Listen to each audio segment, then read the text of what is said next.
«Эхо Москвы» в Уфе и общественная организация «Берзямлек» представляют рубрику «Говорим по-башкирски». Пиджак. Пиджак.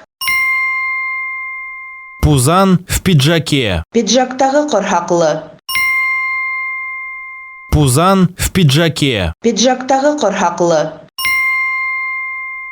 Председатель Общественной палаты Башкирии поддержал борьбу за права женщин, осудив пузанов в пиджаках. Башкортостанның Ямгыят палатаһы рәисе катын-кызларның хокуктары өчен көрәште яклап, пиджактагы корхаклыларды гаепләне.